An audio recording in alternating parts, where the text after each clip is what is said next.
ಕೊಪ್ಪಳದ ಬಲ್ಡೋಟ ಕಾರ್ಖಾನೆಯ ಎದುರು ರೈತರು ಪ್ರತಿಭಟನೆಯನ್ನ ಮಾಡ್ತಾ ಇದ್ದಾರೆ. ಬಲ್ಡೋಟ ಹಟಾವೋ ಕೊಪ್ಪಳ ಬಚಾವೋ ಅಂತ ಘೋಷಣೆಯನ್ನ ಕೂಗ್ತಾ ಪ್ರತಿಭಟನೆಯನ್ನ ಮಾಡ್ತಾ ಇದ್ದ ಸಂದರ್ಭದಲ್ಲಿ ಪ್ರತಿಭಟನಾಕಾರರನ್ನ ಪೊಲೀಸರು ವಾಪಸ್ ಕಳಿಸುವಂತಹ ಕೆಲಸ ಕೂಡ ನಡೆದಿದೆ. ಬಲ್ಡೋಟ ಕಾರ್ಖಾನೆಯ ವಿರುದ್ಧ ರೈತರು ಆಕ್ರೋಶವನ್ನ ವ್ಯಕ್ತಪಡಿಸ್ತಾ ಇರುವಂತದ್ದು. ಈ ಸಂದರ್ಭದಲ್ಲಿ ಪೊಲೀಸರು ಪ್ರತಿಭಟನಾ ನಿರತರನ್ನ ವಾಪಸ್ ಕಳಿಸಿದ್ದಾರೆ. ಹೆದ್ದಾರಿ ಬಂದ್ ಮಾಡಿ ಅನ್ನದಾತರು ಆಕ್ರೋಶವನ್ನ ವ್ಯಕ್ತಪಡಿಸಿರುವುದು. ಬಲ್ಡೋಟ ಹಟಾವೋ ಕೊಪ್ಪಳ ಬಚಾವೋ ಘೋಷಣೆಯನ್ನ ಕೂಗ್ತಾ ಪ್ರತಿಭಟನಾಕಾರರು ಪ್ರತಿಭಟನೆಯನ್ನ ಮಾಡಿದರು. ಈ ಸಂದರ್ಭದಲ್ಲಿ ಪ್ರತಿಭಟನಾಕಾರರನ್ನ ಪೊಲೀಸರು ವಾಪಸ್ ಕಳಿಸಿದ್ದಾರೆ. ಬಲ್ಡೋಟ ಕಾರ್ಖಾನೆ ಎದುರು ಬಿಗಿ ಪೊಲೀಸ್ ಬಂದೋಬಸ್ತ್ನ ವ್ಯವಸ್ಥೆಯನ್ನು ಕೂಡ ಮಾಡಲಾಗಿದೆ.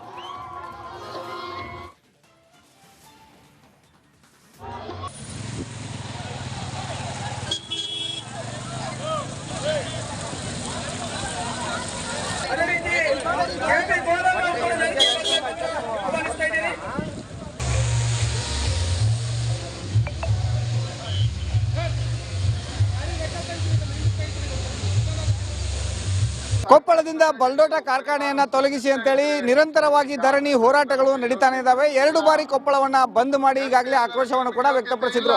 ಆದರೆ ಇವತ್ತು 46ನೇ ರೈತ ಹುತಾತ್ಮ ದಿನಾಚರಣೆ ಅಂಗವಾಗಿ ಈ ಒಂದು ಕಾರ್ಯಕ್ರಮವನ್ನ ಇವತ್ತು ಕೊಪ್ಪಳದ ಬಸಾಪುರ ಬಳಿ ಇರುವಂತಹ ಬಲ್ಡೋಟ ಕಾರ್ಖಾನೆ ಎದುರು ಕರ್ನಾಟಕ ರಾಜ್ಯ ರೈತ ಸಂಘದಿಂದ ಇದು ಒಂದು ಕಾರ್ಯಕ್ರಮವನ್ನ ಆಯೋಜನೆ ಮಾಡಲಾಗಿದೆ.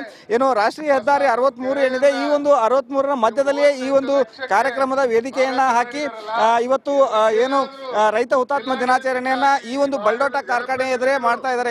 ಇದಕ್ಕೆ ಒಂದು ರೈತ ಹುತಾತ್ಮ ದಿನಾಚರಣೆಯ ಜೊತೆಗೆ ಈ ಒಂದು ಬಲ್ಡೋಟ ಕಾರ್ಖಾನೆಯನ್ನ ತೊಲಗಿಸಿ ಕೊಪ್ಪಳವನ್ನ ಉಳಿಸಿ ಅಂತಕ್ಕಂಥ ಒಂದು ಸಂದೇಶವನ್ನ ಕೊಡ್ಲಿಕ್ಕೆ ಇವತ್ತು ರಾಜ್ಯ ರೈತ ಸಂಘದಿಂದ ಈಗಾಗಲೇ ಈ ಒಂದು ಕಾರ್ಯಕ್ರಮವನ್ನ ಆಯೋಜನೆ ಮಾಡಲಾಗಿದೆ.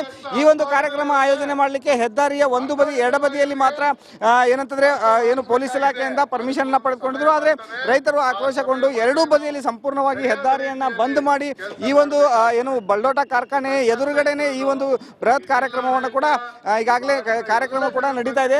ಅದರ ಜೊತೆಗೆ ಈಗಾಗಲೇ 2 ಬದಿಯ ಹೆದ್ದಾರಿಗಳನ್ನ ಪೊಲೀಸ್ ಇಲಾಖೆ ಸಂಪೂರ್ಣವಾಗಿ ಬಂದ್ ಮಾಡಿದ್ದು ವಾಹನ ಸಂಚಾರವನ್ನ ಬೇರೆಡೆಗೆ ಒಂದು ವರ್ಗಾವಣೆ ಕೂಡ ಮಾಡಿದ್ದಾರೆ. ಅದ್ರ ಜೊತೆಗೆ ಏನಂತಂದ್ರೆ ಬಲ್ಡೋಟ ಕಾರ್ಖಾನೆ ಎದುರು ಈ ಒಂದು ಬೃಹತ್ ಹೋರಾಟ ಏನು ನಡೀತಾ ಇದೆ, ಇದರಲ್ಲಿ ಸಾವಿರಾರು ಜನ ರೈತರು ಕೂಡ ಭಾಗಿಯಾಗಿದ್ದಾರೆ.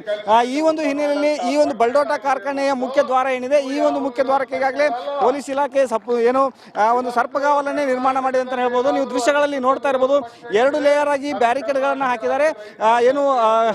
ಎಡಬದಿಯಿಂದ ಬಲಬದಿಯವರೆಗೂ ಕೂಡ ಪೊಲೀಸ್ ಸಿಬ್ಬಂದಿಗಳನ್ನ ಇಲ್ಲಿ ನಿಯೋಜನೆ ಮಾಡಿ ಹಿರಿಯ ಪೊಲೀಸ್ ಅಧಿಕಾರಿಗಳು ಕೂಡ ಸ್ಥಳದಲ್ಲೇ ಒಂದು ಮುಖ ಮೂಡಿದ್ದಾರೆ. ಯಾಕಂದ್ರೆ ಇಲ್ಲಿ ಸಾವಿರಾರು ಜನ ರೈತರೇನು ಸೇರ್ತಾರೆ, ಈ ಒಂದು ಸಂದರ್ಭದಲ್ಲಿ ಯಾವುದೇ ರೀತಿಯ ಅಹಿತಕರ ಘಟನೆಗಳು ನಡೀಬಾರದು, ಯಾವುದೇ ಕಾರಣಕ್ಕೂ ಇಲ್ಲಿರುವಂತಹ ಹೋರಾಟಗಾರರು ಆಕ್ರೋಶಕ್ಕೆ ಒಳಗಾಗಿ ಯಾವುದೇ ಹಾನಿಗಳನ್ನು ಉಂಟು ಮಾಡಬಾರದು ಅಂತಕ್ಕಂಥ ಒಂದು ಉದ್ದೇಶದಿಂದ ಪೊಲೀಸ್ ಇಲಾಖೆ ಅಂತಂದ್ರೆ ಈಗಾಗಲೇ ಸೂಕ್ತ ಭದ್ರತೆಯನ್ನು ಕೂಡ ಒದಗಿಸಿ ಅಂತ ಹೇಳ್ಬೋದು.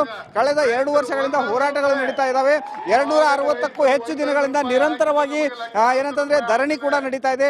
ಹಲವು ರೈತ ಸಂಘಟನೆಗಳಾಗಿರ್ಬೋದು, ಪರಿಸರ ಹಿತರಕ್ಷಣಾ ವೇದಿಕೆ ಆಗಿರ್ಬೋದು, ಸಾಕಷ್ಟು ಸಂಘಟನೆಗಳು ಈ ಒಂದು ಬಲ್ಡೋಟ ಕಾರ್ಖಾನೆಯನ್ನ ತೊಲಗಿಸಬೇಕು, ಜೊತೆಗೆ ಇಲ್ಲಿ ಹೊಗೆ ಉಗುಳುವಂತಹ ಮಾಲಿನ್ಯಕಾರಕ ಕೆಂಪು ಪಟ್ಟಿಯ ಕಾರ್ಖಾನೆಗಳಿದ್ದಾವೆ, ಎಲ್ಲವನ್ನು ಕೂಡ ಕೊಪ್ಪಳದಿಂದ ತೊಲಗಿಸಬೇಕು ಅಂತಕ್ಕಂಥ ಒಂದು ಧ್ಯೇಯೋದ್ದೇಶದಿಂದ ಈ ಒಂದು ಹೋರಾಟಗಳು ನಿರಂತರವಾಗಿ ನಡೀತಾ ಇದ್ದಾವೆ.